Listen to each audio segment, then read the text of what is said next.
True. All right.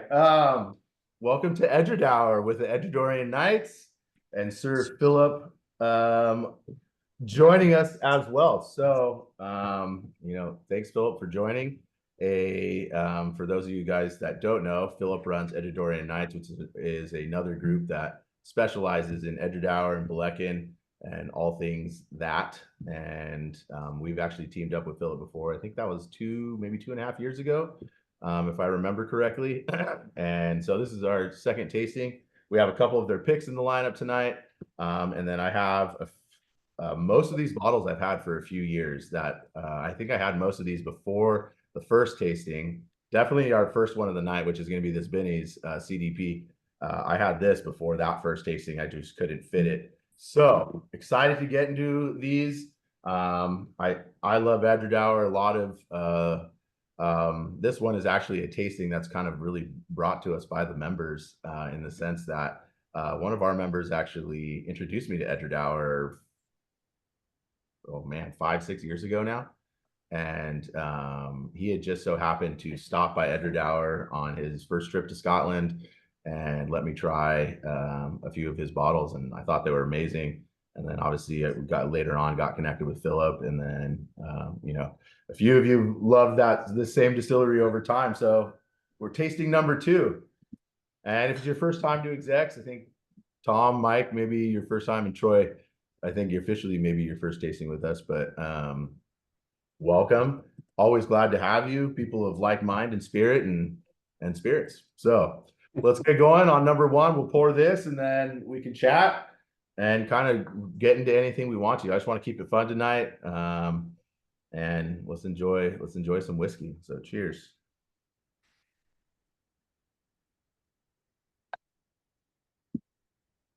And there's actually 22 people who bought this set, and I totally forgot that most of these are 700 ml bottles, and I normally don't just pour 1 ounce.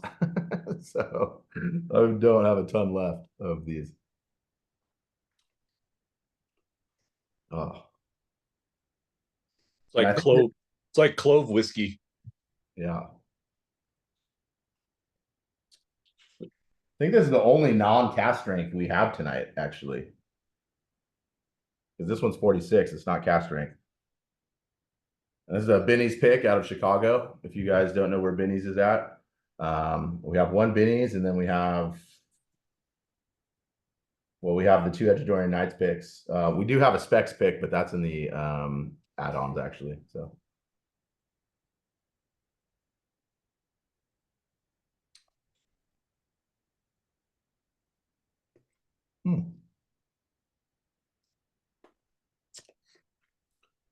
Whoa. That's not as fruity as I was expecting. No, it's not a fruity whiskey. It's very spicy. It's like a Christmas spice whiskey. Like I mentioned, there's a lot of clove flavor in there. Not as strong clove, but it's definitely there. That's the really interesting thing that I find about the Specs 9-year is the Specs 9-year CDP is much more fruity than the other ones that I have.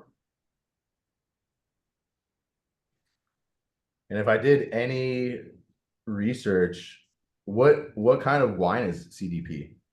Does anyone know? Go ahead, Mike. Yeah, go ahead, Mike. It's a red wine from the region of Cotes. Oh. Typically, this was a red wine, but typically it is a rosé. It's very hard to find red wines from Cotes. Ah, interesting. So, needless to say, Andrew knows some very special people in the wine world to get his hands on a red wine CDP cask.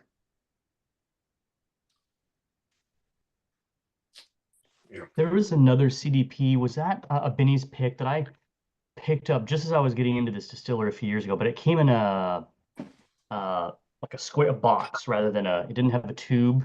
It was a box. Is that the other one you're talking about, Mike? Yeah, that's the Specs one that came in a black. Oh, Specs. Sorry, that's what I meant. Yeah, Specs. Yeah. Right. This is the other one. I'm also sending this one. I think you gave this to me. Troy. I think so. Yeah, I think so. This, Actually, that this looks is like this my, is yeah, this is your label.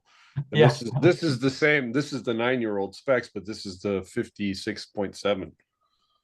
This is the one, right? That you yeah, that's Mike's favorite. That's The one I just busted the cork on.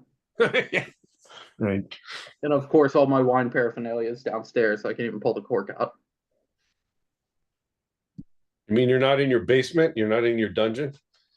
No, not in the workshop. You should see his workshop. It's amazing. He's like buried under the earth. Hey, stays cool down there. That sounds good. Yeah, the house used to be a carriage house, so there were horses here, so the concrete floor above my shop is 12 inches thick. Oh, Jesus. Where do you live? Boston. Oh, well, I say you can't be in No, not on the West be in Coast. California then. Forgot my company's based in Cambridge. I only go out there about once a year, but man, next time I'm out, Mike, I'll have to ping you. Yep, ping me. It's just across the river. Yeah, my cousins used to live in Back Bay. I love Boston. Boston's a great area. Or actually, one of my cousins is on right now. His sister used to live in Back Bay. I'm also a Celtics and Red Sox fan, so there's that too. Yeah. And you guys got some gummy bears, so happy Halloween. Also, I love pairing gummy bears and whiskey. It is my favorite thing. And I think if you've been doing our tastings for any sort of time. Typically, gummy bears go with vodka or Everclear. I love gummy bears and whiskey. Troy knows what I'm talking about.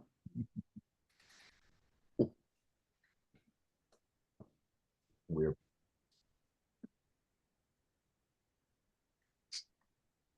This first sample is really interesting. I would never have guessed this is what this was going to taste like.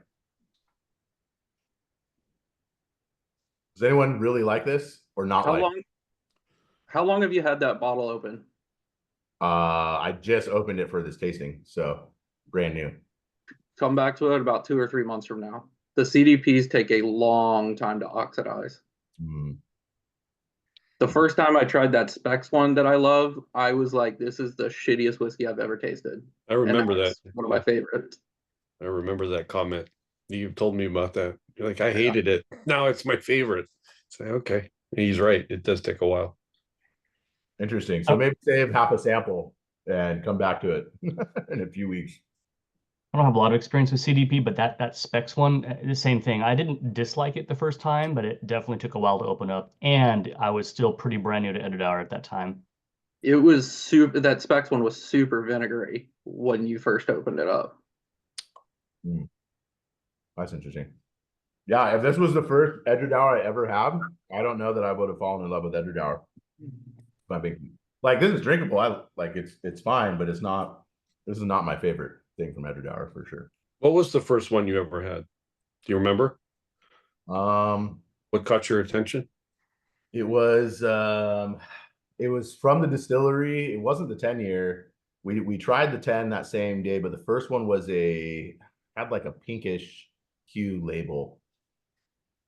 I wasn't, because you had a port, right? What was your first pick, Philip? Bordeaux.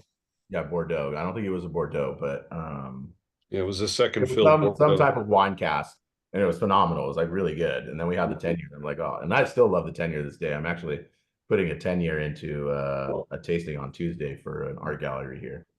Maybe it was I know Mike's looking at his wall because he's got it on there somewhere. It was maybe it was a Del Duero. Was it a Ribeiro Del Duero? Could have been. Or DuPont. Yeah.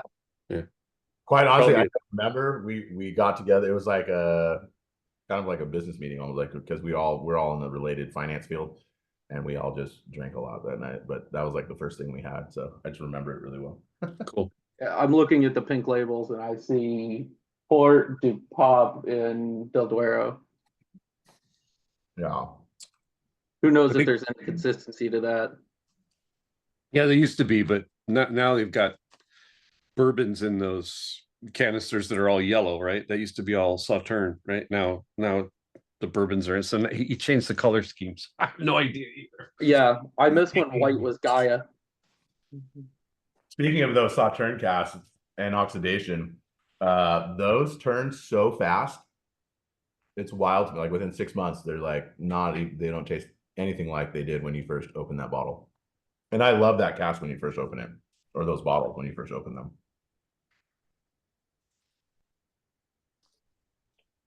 Oh, Jim made it. There we go.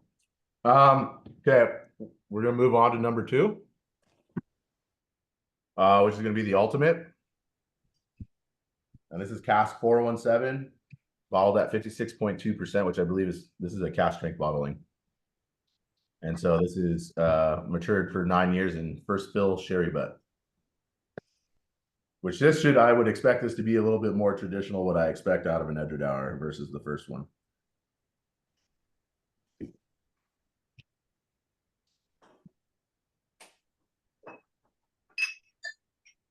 What's up, Jim? If you can hear me, we are on sample 2, but I will send you the lineup, the order we're going in.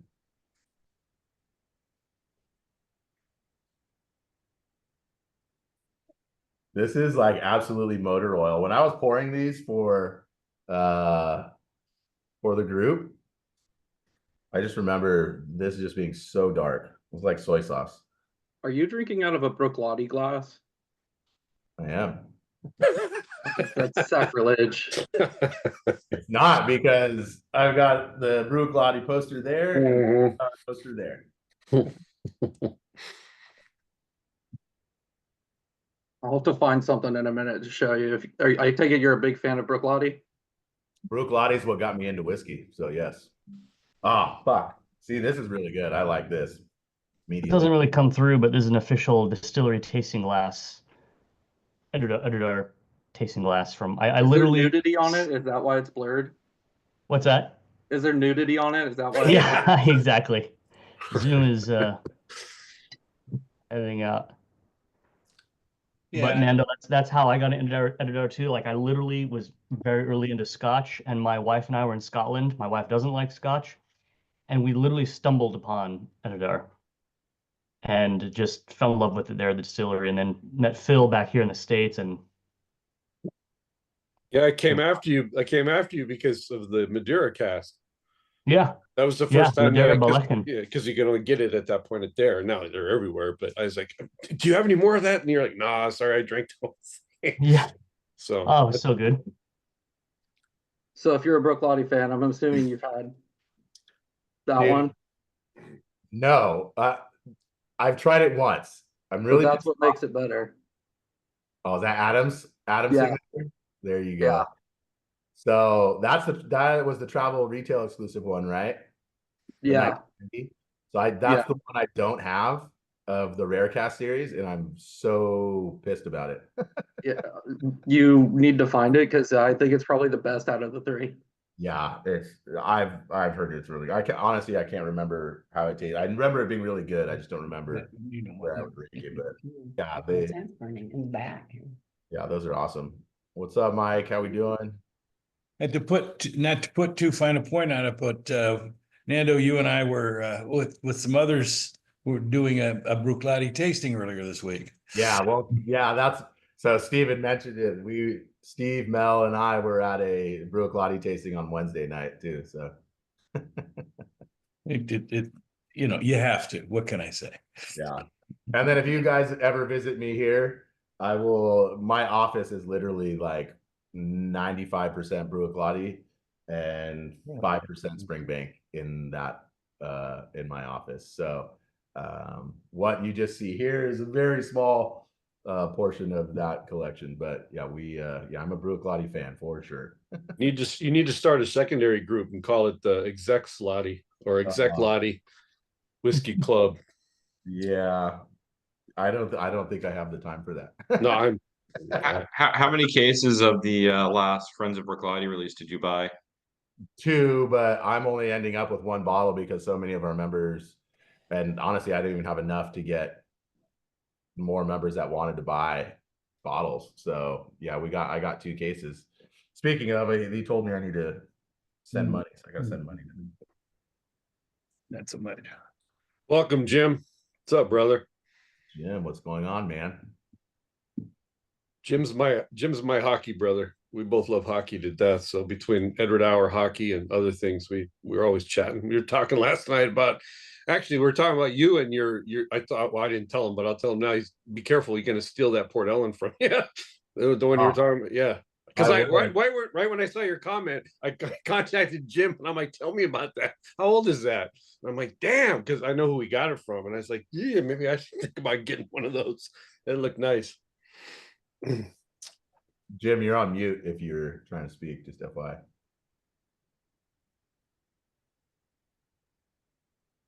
Real quick on this sample, do we like this one?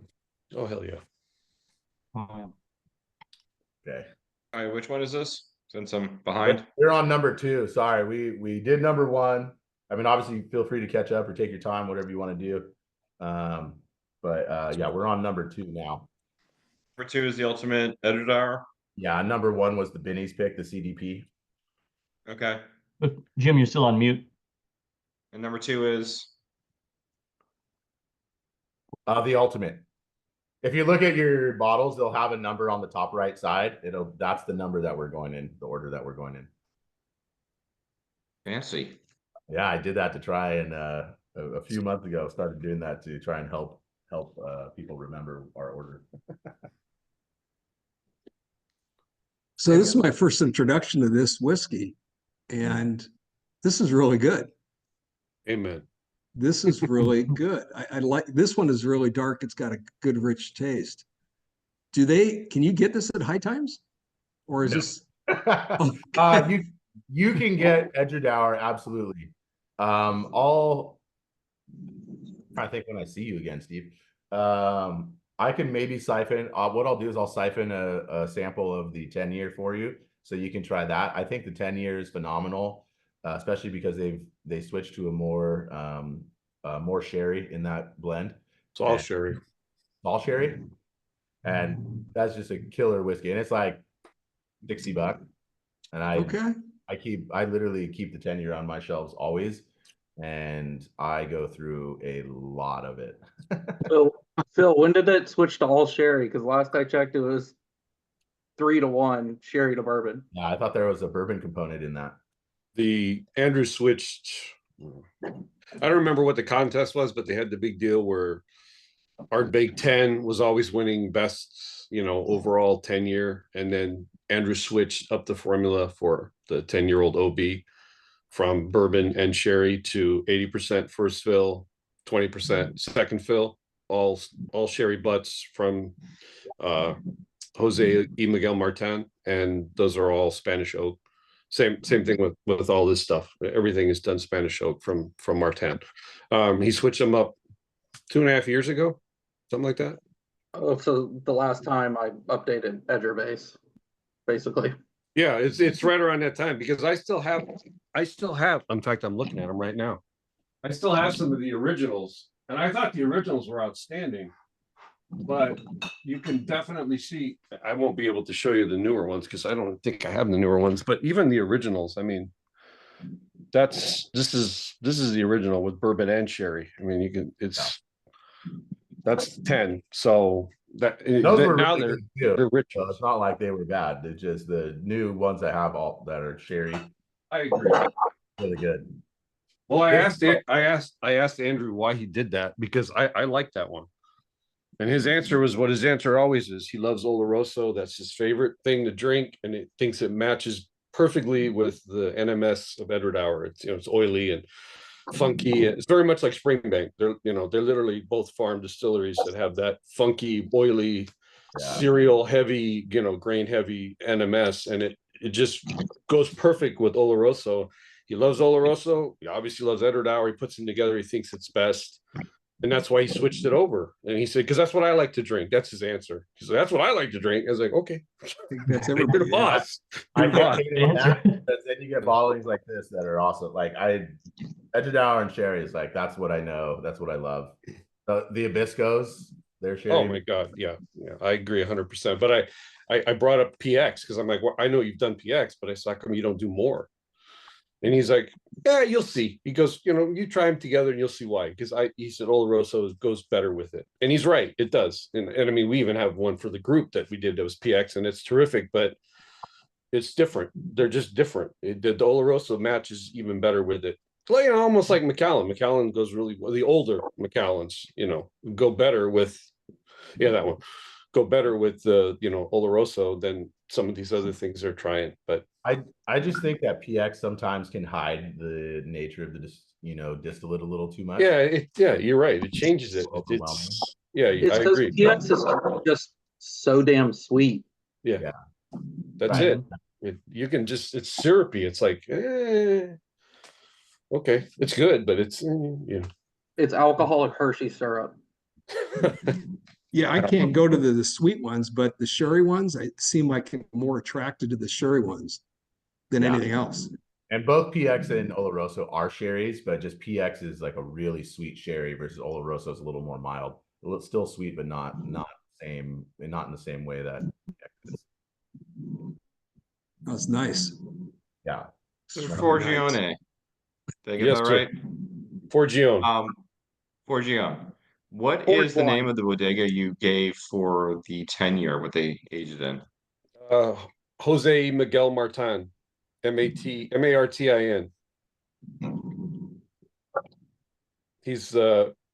and Andrew are longtime buddies, and he runs an outstanding. I've never been there. I would really like to go and visit, but he runs an outstanding bodega, and he gets all his casks directly from Mr. Martin. That's the only relationship they have in terms of casks. He doesn't go to other places. It's always from Mr. Martin, and they're all Spanish oak, and they're all butts, puncheons, hogsheads. That's about it.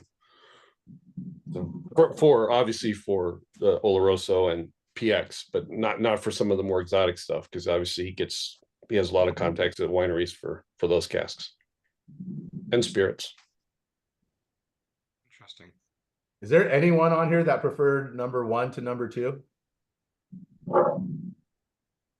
Mike left. Now you asked the question. Now he's back. There's He one came back of us. quick. I was trying to pick the next bottle since I don't have that 21-year-old or 22-year-old. Mel, did you prefer the CDP to the sherry? I did. Interesting. Okay. Just, yeah. Why? Like a little lighter, I guess, but I don't know. That number 2 kind of had a musty thing that just didn't rock my world. That can happen with the sherry for sure. Benno's not on, luckily, then, because then he would cry about it. So I didn't dislike number 2. I liked one better. interesting.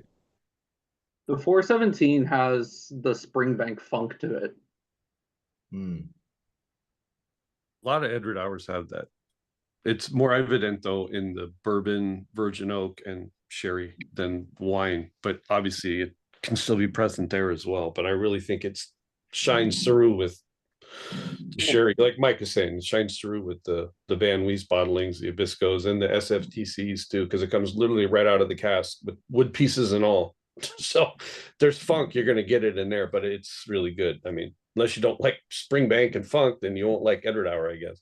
I don't get like funk out of Edradour though. There may be like a little bit of like almost a grassy texture to Edradour at times, but like it's not funky like the same way Springbank is to me. I mean, Springbank, it's like apparent immediately. You're drinking Springbank, So I don't know.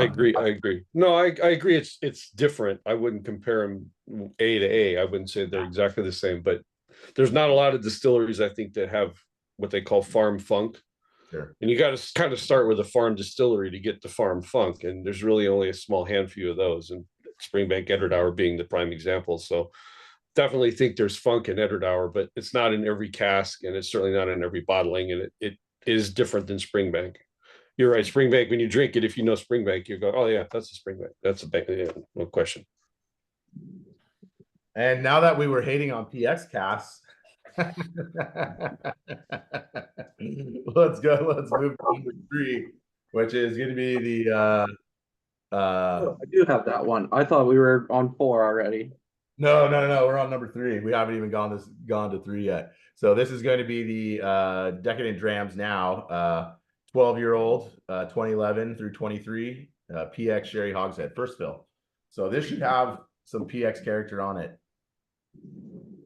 So Decadent Drams picked up WhiskySponge? They always owned WhiskySponge. So this is WhiskySponge, and now they changed to Decadent Drams. Or is it Decadent Drams? Drinks. Decadent Drinks, yeah. So, and then Philip, if you'd like to add anything about your pick here, love to hear it. Andrew picked this. Andrew picked this himself. He had 3 different casks. Yeah, 4 different PX. He had a 46% that went to Germany. That was an 11-year-old. And then he had 3 more 11-year-olds, including this one. But because of a delay with Angus and I getting this set up, it aged for an extra year, which is why it's 12. But Andrew picked this one and earmarked it for the group, because when he went through them all, because I talked to him about, like, can we do a PX cask? And he said, oh yeah, I've got 4 aging right now. And I already picked out the best one. He said, well, best one for you guys. And I was like, well, of course you did, because that's the kind of guy you are. Thank you. And it ended up aging for an extra year. And between Angus sampling it and then sending me a sample, I mean, I wasn't going to say no, because it's good. But that extra year, I think, changed it, because I have the other ones too. I even have the 21-year-old, which I opened and tried a couple of weeks ago against this. And I couldn't really tell a difference. Now, obviously, the 21 tastes different because it's older, but it's not like, oh my God, it's so much better or so much richer or smoother or any of that nonsense. They're really very similar, which I don't think you would get that if you did a 21-year-old Oloroso versus a 12-year-old Oloroso. So I love the front palate on this. I mean, you can smell the sweetness on it. It just smells different before you even sample it. It has that syrupy. Anybody who drinks PX knows what I'm talking about. Right away, it hits your nose before it gets there, and then it really hits you when you inhale.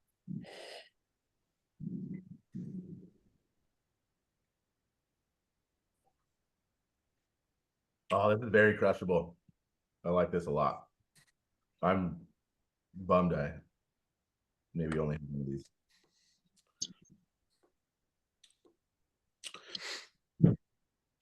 How long have you had yours open for, by the way?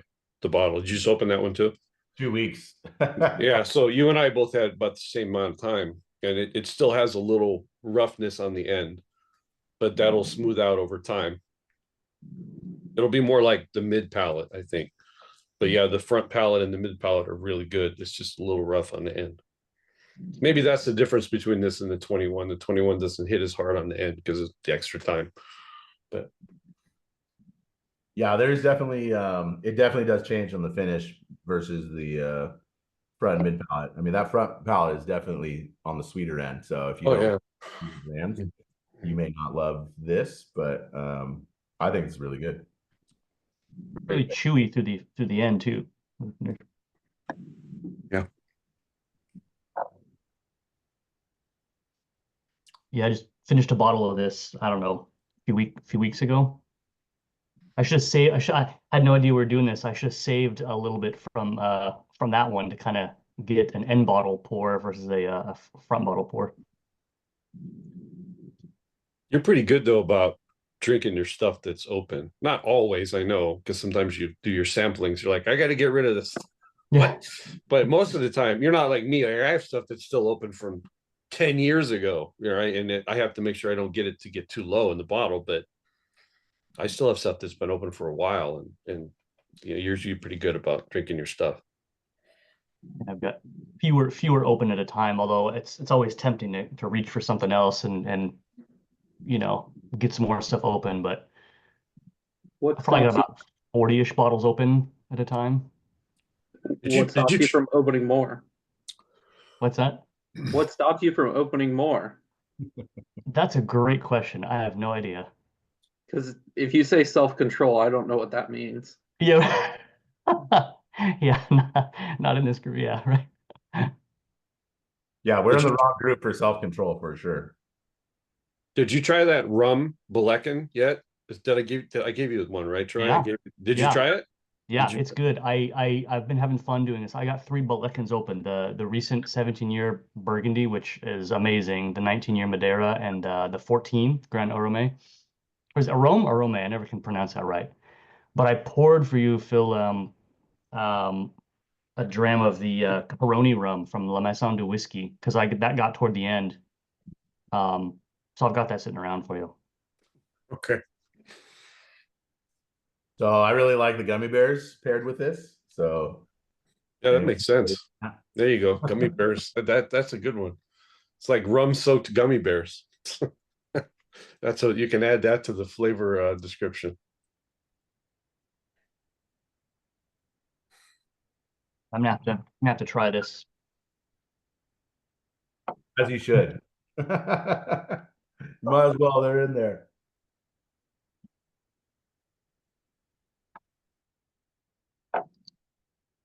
This might be my favorite of the night so far. I thought the ultimate for sure was going to be my favorite tonight. We are honored. Thank you. No, But I give the credit to Andrew. Like I say, he picked it. Yes, sir. Thank you. You're gonna drink this, okay? He's right. So that's good. Nando, you're right. Best so far. I added some water to this. I actually like this one better without the water.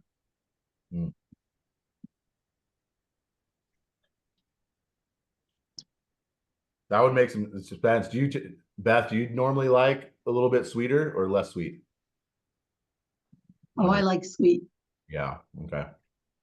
Yeah, I feel like sometimes with these sweeter whiskeys, adding water sometimes kills that a little bit, and it evens out a little more.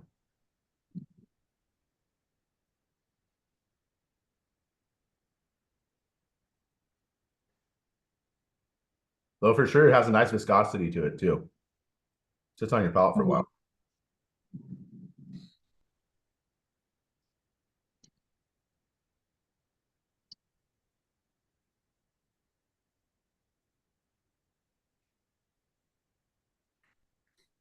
So anyone have any fun Halloween plans? Doing anything good? Going to a little party, but I don't. It should be good. I'm not too much into costumes, however. Fair enough. Fair enough. Now we go with our grandkids and our son that lives in Garden Grove. And I got to tell you, that area is just teeming with all sorts of kids. It's nice to see. Like West Side Garden Grove? Yeah, it is. I think so. Okay. Yeah, Yeah, the good side, I think. Yeah, well, I mean, I used to live on the east side, but I might be taking my son to that side of Garden Grove this year, actually, too.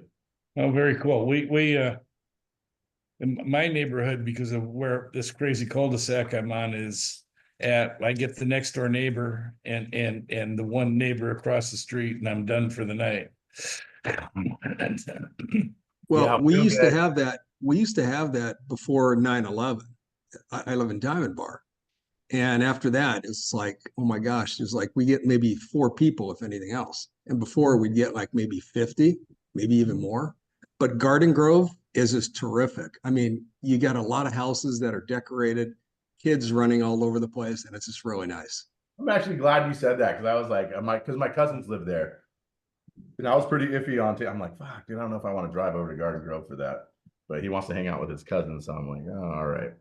No, So it's great. What's little dude's costume this year?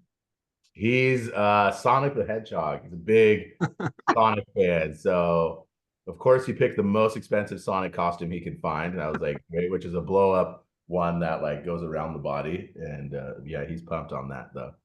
So good for him.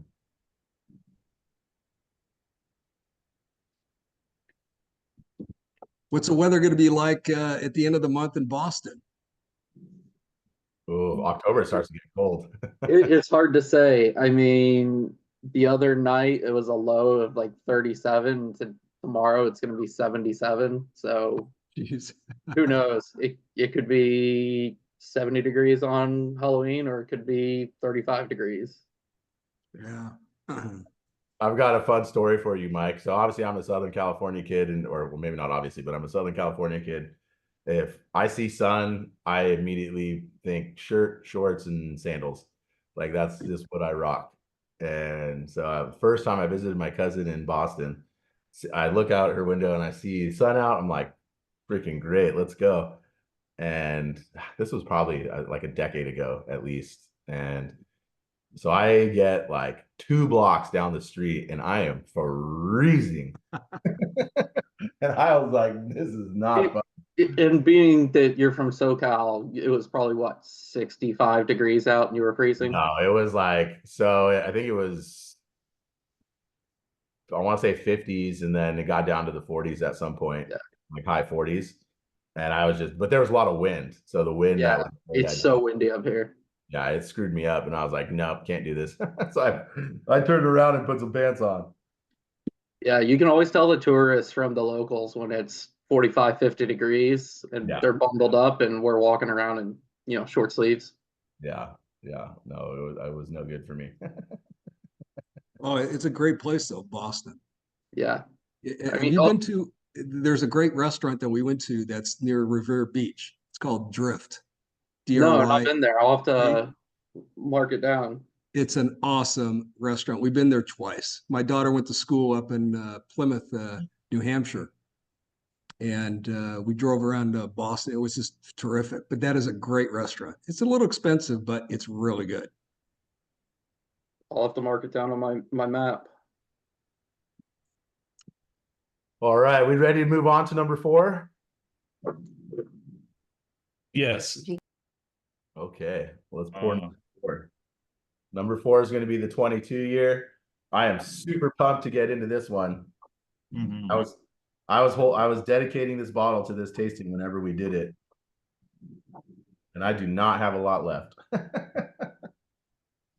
By the way, Michael, I sent you a link in the DM for Mr. Martin's bodega, if you didn't already look it up. I did. Okay. So am I right that they don't actually sell sherry? Yeah, they just sell the casks to whichever. Okay. They also contract with other distilleries, but I only know for sure the relationship between Edradour and him for Andrew. So I'll add to the knowledge talk, which is Coloman. He's also, or they are also their exclusive sherry cask provider for Coloman. Okay, cool. Yeah, I went hunting through the sherry and could not find it, and was very right. Yeah, peeved. Yeah, exactly. It's not like Lustau or something where you can go and find a bottle of it. So yeah, interesting, right? I never really thought about it that way, but that's excellent.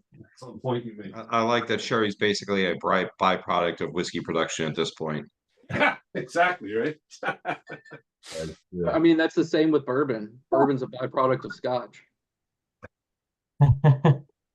Stop picking on bourbon. You're a bad guy. Them's fighting words for some people. Yeah, stop picking on bourbon. They might not be on this call, but Yeah, right. Phil knows I have a thing against bourbon. That's why I always tease him about it. Yeah. You gotta try Garrison Brothers. Then I think you'll change your mind. I had a beer last night, a stout that was aged in a Garrison Brothers cask. I'll come down and get it at the desk. It's fine, thanks. You didn't like it, or you did like it? I did like it. Okay, well, at least I guess you probably like the beer part, not the Garrison Brothers part.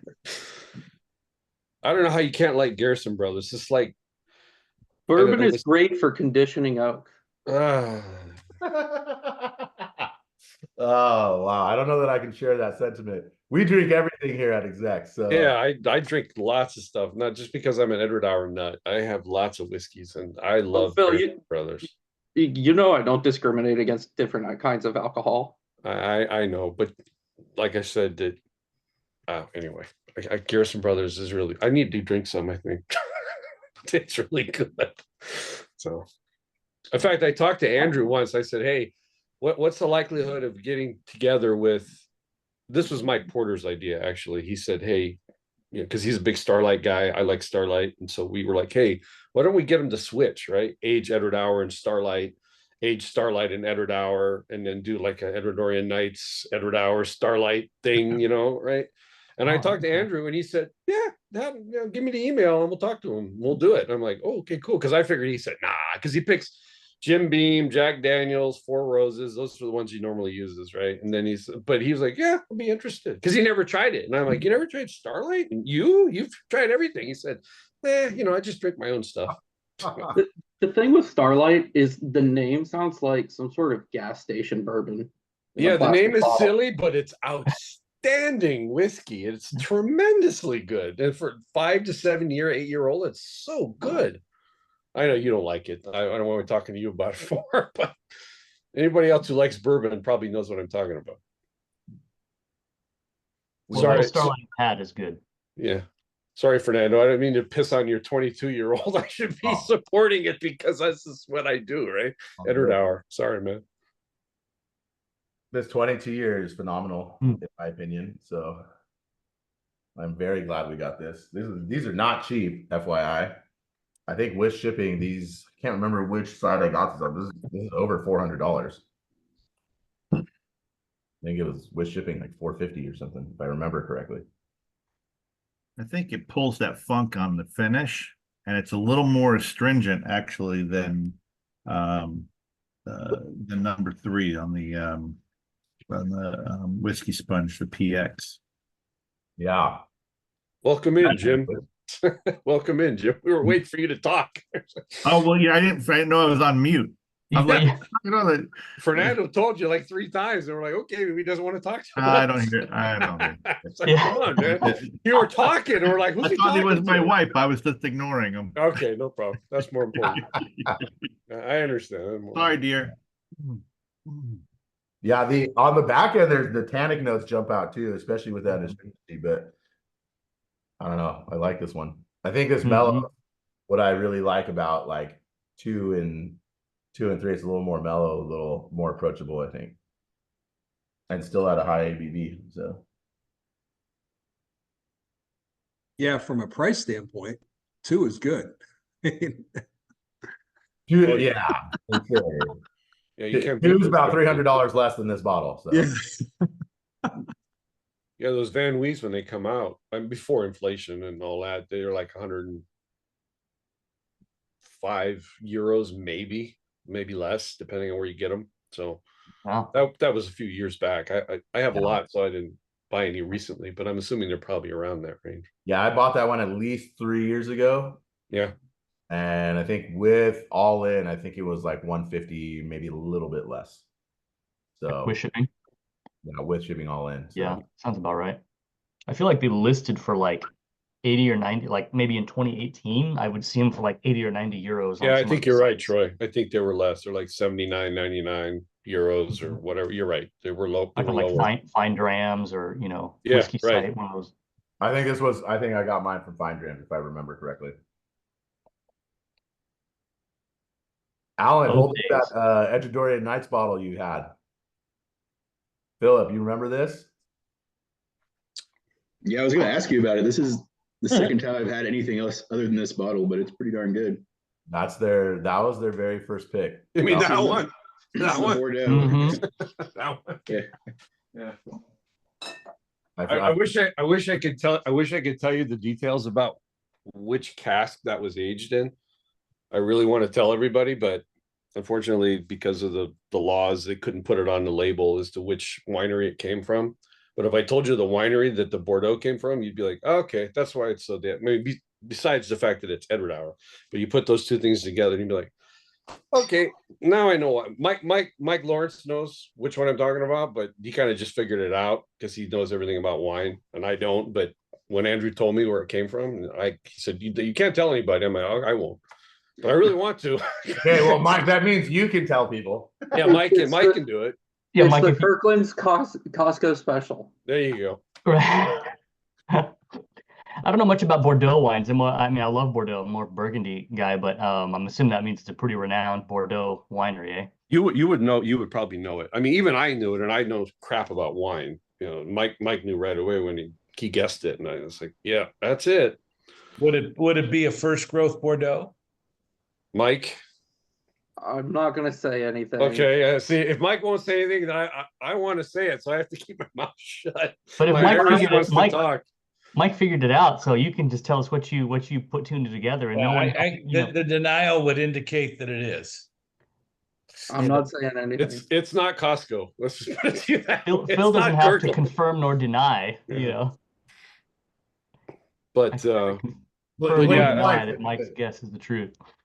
but I appreciate it, Robert, that you brought that up. It means a lot because Sam Filmus helped pick that one, and Sam was the best rep ever for Edradour. I mean, he was just the best. And What does Sam know?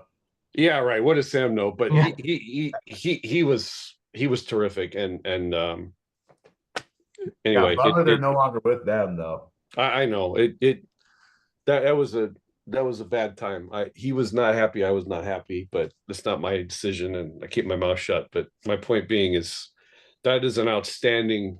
I was really impressed with that, to the point where I couldn't, of all the Bordeaux's that I've had that Edradour produced, I still haven't found one that's better balanced than that one.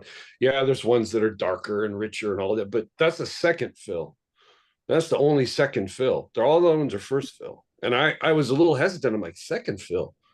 But you know what? I was wrong, because the combination of the winery, Edradour, and that second fill cask was very active. And it just brings this beautiful balance between those two. And I love that whiskey. And if they just put another label on there and said, oh, it's an 11-year-old Edradour, I'd just still say it's outstanding. You know, I'm not really biased because I'm picking on our PX gas, for God's sake. But that one, it's very good. So I'm Yeah, that's what got me excited about this tasting. Is Go it ahead, still the Robert. highest rated Edradour on Whiskey Base? What is it at now? I'm asking if it is. I haven't checked. Oh, it. I don't know. I probably bumped it up by giving it like a 99 or something. I think it's. I don't know. I think last time I checked, it was at like 96 or 97. Was that what it was? Wow. I saw that it was a 92 at one point or something like that, but whatever. Whiskey Base is it's just people saying what they. Some people don't like it. Okay, I respect that, but I just really impressed by how well balanced. It's so well integrated. I was like, really, this is only 11 years old? Wow. Thank you, Sam. Thank you, Andrew. And thank you, Robert, again, for bringing that up. That's high compliment. Alan, did I send that to you? I must have sent that to you. You did. Yeah, that was the first time I've ever had Edradour, so I couldn't finish the bottle. I've been trying to find it, but I don't see it in Texas very often. Yeah, well, you're not finding that one specifically for Well, sure. not this bottle, but even Edradour in general. Like, I rarely see it. So Texas Really? has a lot of picks. Go to Specs. Specs has Specs is 6, 7 of them at a time, and they're all maybe single. I'm not looking hard enough. Yeah. Okay. Specs has so many. Every year they come out with like 6 to 10 different. Mm-hmm. It's everything. You can Madeira, Sauternes, Ribeiro, CDP, all of them. They come every year. Take my wallet, please. With Yeah.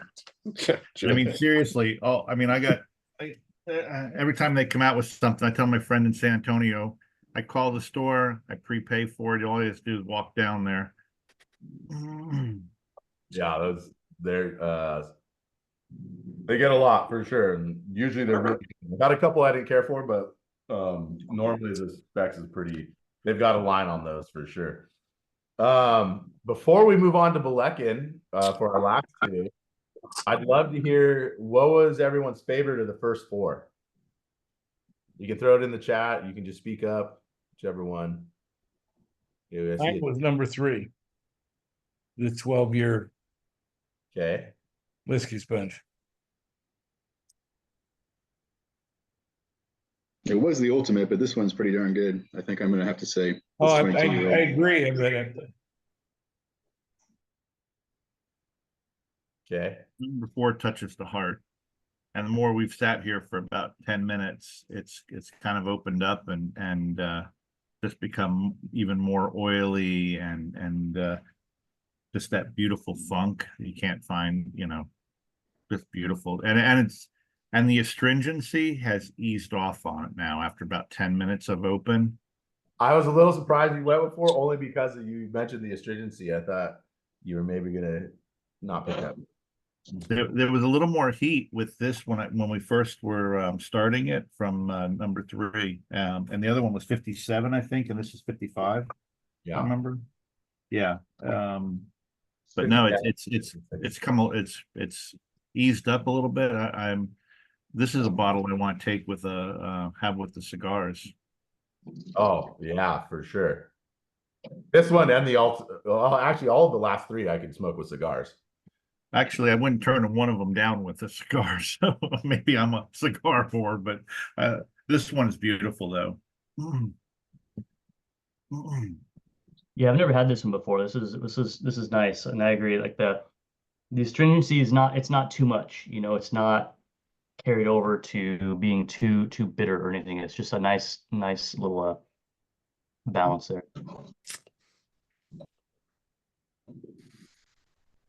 Probably the 12, probably the EK bottle. But I really like the CDP bottle. You have to say that, right? No, but I really like the CDP. Yeah, I mean I have to, but I really like the CDP bottling. Yeah. If I could do another bottling for Edradour, I would pick like a Ballechin CDP. I like the Ballechin CDPs better than Edradours. Mike probably likes Edradour better, but I think the peat with the CDP just so good. So that would feel like a winter whiskey to me. it's real. I mean they're really good. Mike, you agree? Disagree? What? No, I've never had a Ballechin CDP. How does that compare with like the Laphroaig PX, like the triple matured with that Ballechin? Would you say? I've not had the Ballechin CDP, and I'm answering for Phil since he's got his mouth full of whiskey right now. I think Laphroaig and the Ballechin are just comparing apples to oranges because I agree. Yeah. Laphroaig is just so medicinal and tarry. Yeah. The Highland peat is so different than the Isla peat. It's really like. But yeah, I just haven't had that one, so that's why I'm trying to. Yeah. If I had to pick between those two, I mean, there's no question that Ballechin is outstanding. I would take that. But if it did have a different name on it, but it had that same profile, that CDP with the 50 to 55 ppm peat, I'd take that every day. Now, there's certain Laphroaigs that I would take over that, but they'd have to be older and But yeah, it's just such a good combination. That CDP and the peat is really good. So all this Ballechin talk. Let's get into number 5. Okay. Which is our bourbon. This is a bourbon aged 15-year Ballechin. This was bottled exclusively for the independent whiskey bars of Scotland, which if you guys, I'm sure most people here are familiar with the Artisan. The Artisan is one of those. There's a few other pretty big ones we all know. Pot still. That are also part of that group too. So.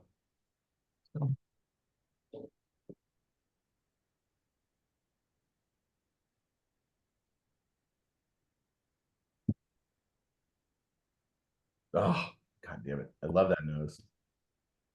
I haven't had this one before, so I'm curious, but I just think Ballechin is just so under the radar amazing. I mean, I love Ballechin. I mean, it's just kind of, I don't know, like what's the word? Not under the radar, but kind of, I don't know. I don't think most people know Ballechin at all. So I agree with you. It was actually a Ballechin. It was that Phil mentioned it at the beginning. It was a Madeira matured Ballechin that I bought at the distillery when I stumbled upon the distillery that made me fall in love with Edradour. I had a Ballechin at my wedding, and most people don't like peat, and a dozen bottles were gone in 2.5 hours. Ah, which one? Which Ballechin did you have? Tell him the story. Tell him. See how generous Andrew is. Tell him. I had this one. Oh my gosh! Wow. You bottled your own Ballechin? Yep. Yeah, with it. You did. Talking with Andrew. Got 40 of these. That's did the amazing. label and got them just for the wedding.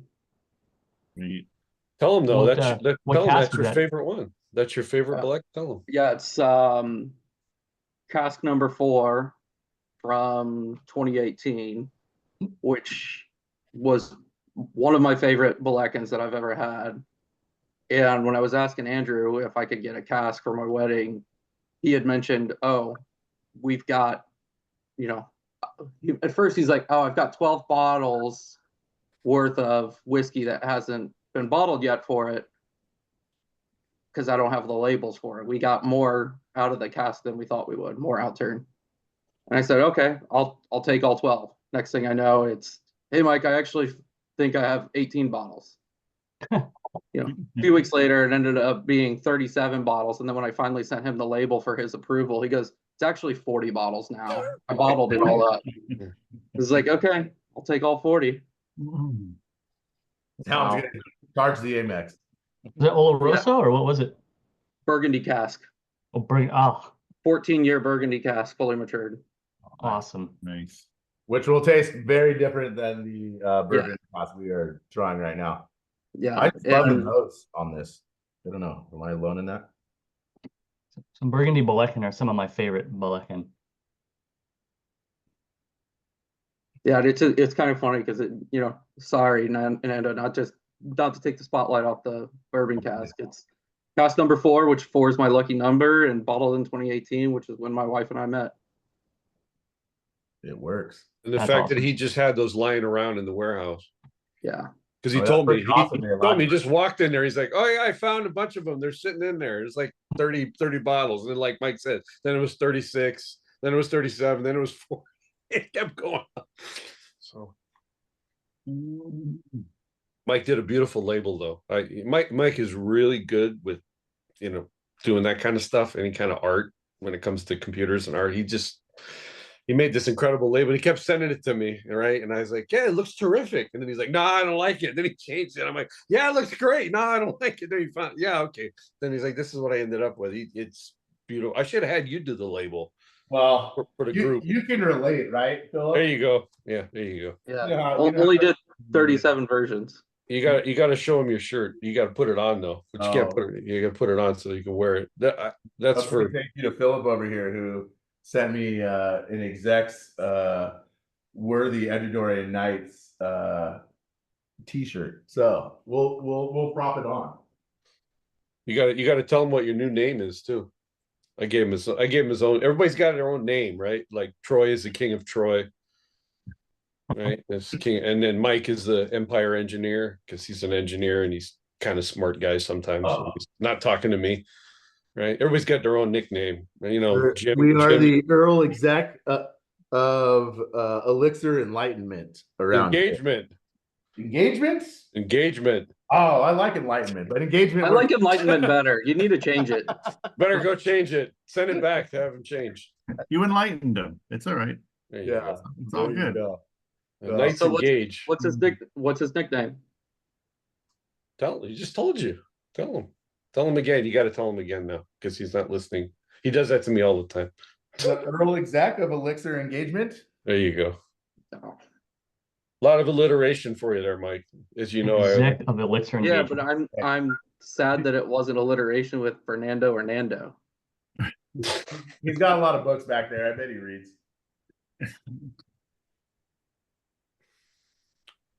All right. They're all picture books. Does everyone else like this? Because I love this.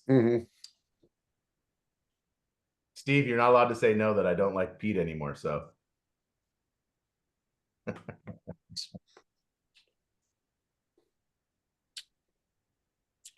lot So of I lemon. also Lot of lemon in this. You know, like grilled lemon. That's one thing I love about the Ballecchins is you get a lot of that grilled barbecue char. Mm. And I know, Phil, you hate Mesquite. the TWE. Yeah, mesquite. I don't like the 50 years. mesquite flavor, but it works. It works. I love that mesquite. I know you do. That's probably why I don't like it because you don't. So Yeah, exactly. I have to not like it. I just love it. It's like sweet peat on this. I love the sweet peat. I think it's great. It's grassy too. You get that Highland. You know, the Highland peat has that heather and Timothy hay quality that you don't get with Isla. Isla has that salty medicinal. You know, they're separate. This is hallmark of Highland peat, at least for Ballechin anyway. That's why I love Octomore in Port Charlotte so much. You know, so Yeah. Yeah. Octomore is great. So is Port. I have a lot of those too. So I like you. I also like Lockendall. You probably like that one too. Fucking love Lockendall. Yeah, because even though they don't have a lot of bottles yet, but they have a couple good ones. So grab them when you can. I thought Lockendall was finite. Didn't they only make a finite amount of They did Lockendall? initially. Yes, you are correct. The plan is to bring that back around though. Okay.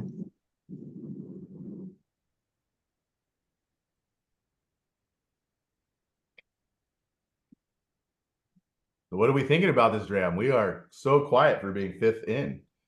This is definitely different.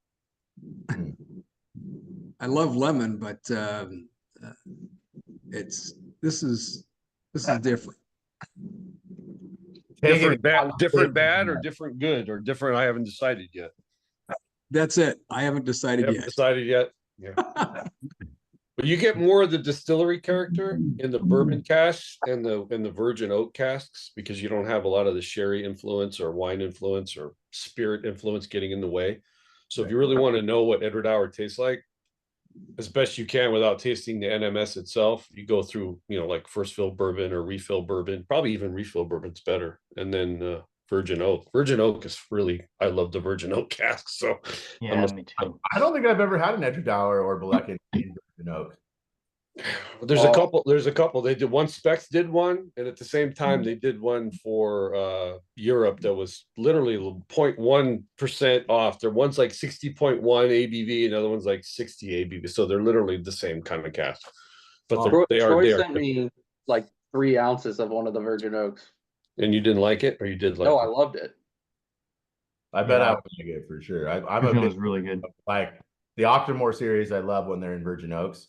Those are like my jam. So yeah, I have one from Rest and Be Thankful. That's a French virgin oak. You probably know that one. I have that one open too. I may have some of that later. That's really good. My favorite Octomore of all time was a Rest and Be Thankful. I think it was a French oak, version. We put into a tasting. It's one of the very few times I've ever been like, fuck, I wish I would have not put this in a tasting. This is amazing. Yeah, this kind of joking because I love sharing, but I was like, oh man, this is amazing.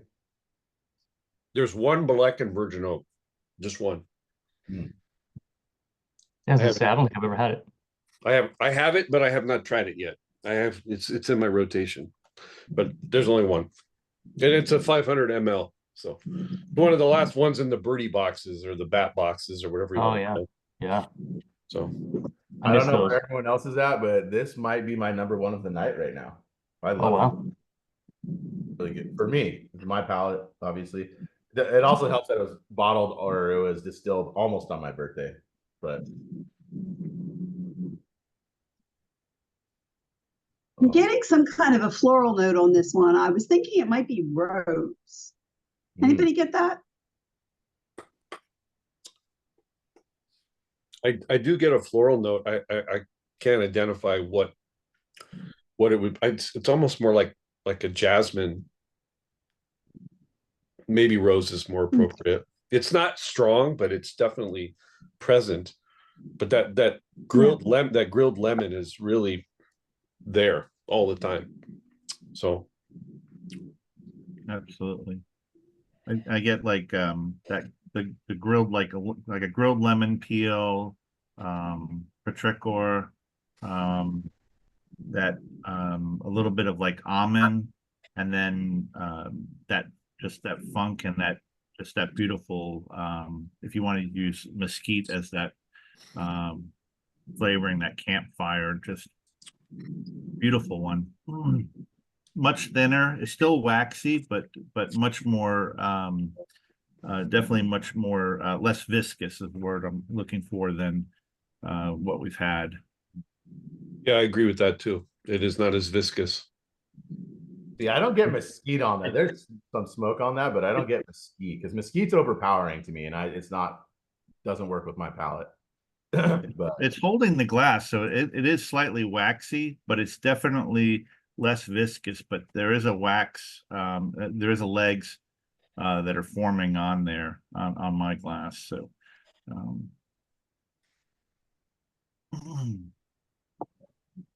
Yeah, I always throw in the term campfire char, like when you're at the beach and you get that smell of the campfire surrounded by the sea salt in the air and it's like that. It has that quality more, I think, than hickory or mesquite or whatever, applewood or whatever you want to assign it to, but it's definitely a campfire char. That's always that's a Ballechin quality or Highland Peak quality, I think. So I love that smell though. So like it's that, yeah. so that I'm a fan of. And that's why I think that's why I really like this. Also, that it's like unadulterated by wine cask is like, I like it, right? So yep. That's, if you want to know the quality of the whiskey, you got to get away from all that exotic stuff. But I'm kind of addicted to the exotic stuff. So when I try these, I forget how good they really are. It's like that means we dive head first into some there we go. There we go. So number 6 of the night, Phillip, why don't you talk about this bottle a little bit? Tell us about it, since it's our last of the night and it's also your pick. Yeah, give me a sec. I gotta pour myself a healthy dose of this stuff. let me give this a rinse. This is my first time having this. I haven't drank actually any of these until tonight. I just realized. Wow. I almost poured the ultimate. I normally try and hold off on bottles I haven't had before. I almost poured the ultimate for myself when I was pouring them, but I'm really glad I didn't because I oversold this tasting. So. Oh. Hey, what's the bottle look like again? I can't find mine. Oh yeah, now I remember. Thank you. Really? Dude, I can't find it all. Really? I finished a bottle of this recently too, so the greatest label ever designed by yours truly. Come on, man. I didn't do the art. That's not me, but the labels are my idea, and then Angus has his own artist who employs my ideas and says, "Is this what you want?" And I'm like, "Oh my God, yeah, that's perfect. Thank you." Based on the sponge theme, of course. It's not, but I love this label because it puts Edradour in my mind where it belongs, and the other ones that are also good whiskeys, but not quite Grail whiskeys, in my opinion, fall by the wayside. And yes, I stole it from Indiana Jones and the Last Crusade. Everybody knows that movie. They know exactly where it came from. I love that image. I wish I had the one hanging on my wall, but I always thought that was a perfect piece of art. And I thought, you know what, that'd be a good whiskey label someday. Just turns out when I showed it to Angus, he went, "Oh my God, I can't believe we didn't do that already. Of course, that's perfect." And I said, "Okay, good." So this is how I want to do it. I never would have gotten that reference, but it is a great label, Phil. I love that label. Props to that label. It is a great label. Angus artist is amazing. What do the GD, GA, and TM? What is that on there? Does that have any significance? Can anybody guess what distilleries those are? Glenallachie, Glendronach, and someone else, but yeah, what's the other one? Or more? What TM? Come on. It throws everybody. It took me a minute, Phil. I remember you and I were texting about this one time. It took me a minute. It throws everybody off because they don't usually refer to TM as TM. They refer to it as M. Like the Ohio State. But the name is the something, and people always forget that. There you go. Of course. What else would it be? Everybody thinks Macallan is the best, and I'm like, compared to Edradour, no. Sorry. I don't. I would take Edradour all day. I know, but a lot of people are like, oh, I'm smoking a Cohiba, drinking a Macallan. Congratulations, but I'll take the Edradour and a cup of coffee or something later. To be fair, I love Glenallachie a lot too. So no, they're all good. They wouldn't have been on the label if I was like, well, who's really good competition for Edradour, right? And there's more. Aberlour is really good whiskey. I mean, there's a whole bunch of them, but really strong, famous sherried whiskeys. I had to pick a few, so I thought those were reasonable, especially Glendronach. I mean, that's a great whiskey too. I don't want to piss on that, but anyway, I don't know. I've never had a better Sauternes cask Ballechin than this, and I have a couple that contend. I have an 11-year-old and a 13-year-old. One of them, I'm sorry, 12-year-old by Van Wees actually, and the 11-year-old is an OP that was only released in Germany, I think. But this, Angus picked this and then sent me a sample, and when I drank it, I was like, oh my God. So I give Angus the credit for picking this. He went through all the casks and found it. It's almost 17 years old, but it's 16 and 10 months or something thereabouts. It's almost first fill Sauternes, but the 8 to 10 months that are missing were used by Edradour in-house on an SFTC finishing for an Edradour bottling. So it's not quite technically first fill, but it's almost. And you really can't, I mean, you know, look at the color on this whiskey. And It's gorgeous. Holy mackerel. And it's so, I've had so many Sauternes whiskeys that when I had this, the first thing I thought was, you know, this reminds me of the 10-year-old Long Row Tokai cask. That's what it reminded me of, because it has that same. But most people here, I don't think would have had that. But no, I understand. But you know what I'm talking about, right? You've had that, right? Have you had that one? I haven't had that. No. Who do I say that? Have you had any? Have you had any Tokai cask whiskeys? Because it has Tokai for sure. Okay, so you know the flavor profile at least, and it has. It's like Sauternes on steroids. It just really adds another layer of flavor, and I think it's more the cask than the years, but the years obviously make a difference because, like I said, it's almost 17. But the Ballechin peat and that Sauternes, my God, it's so good. Yeah, I think this is expecting this to be a lot sweeter. I had someone who told me they weren't a huge fan of this one because it was too sweet, and I don't think this is too sweet. I think this is really well balanced and like really good. Yeah, I don't think it's too sweet either. No. You should buy their bottle from them. I know a little bit of funk on it, not. Yeah, don't get too sweet. Just kind of like, I know what you're saying, Phil. It's like, you know, a little bit of that kind of extra, their funk, the Sauternes funk. It's finding itself more viscous than the previous, and there's literally almost no heat in this whatsoever. Really, the sweetness is just beautiful with it. Just well balanced, really, really well balanced. I agree with that. I agree with James, and I think of the 6 tonight, this is my favorite. This is my favorite. I'm teetering from the 22 now. This is really special. Yeah, it's Andrew Symington's birthday. It's technically on the 20th of October, but obviously in Scotland it is the 20th. So that even though he can't hear us right now, that I'm going to let him know, because I give him all the credit, and then Angus. Technically, we're still recording, so he would really appreciate that. You know, he loves the fact that people love his whiskey. It means a lot to him. So, and Angus picked this, so I'll tell Angus too, because I this and the 11-year-old that we did, the first one that we did through Sam, they're so diametrically opposed. They're so different whiskeys, but they're both so good. But I really just love this whiskey. I think it's. We didn't top this when we did the 12-year-old, but I wasn't trying to beat it. I was just trying to do something different in the hopes that maybe it would equal or better it. You obviously want to do that, but this is hard to beat. It really is. And I appreciate the compliments, because I give them to Andrew and to Angus, because this is outstanding whiskey.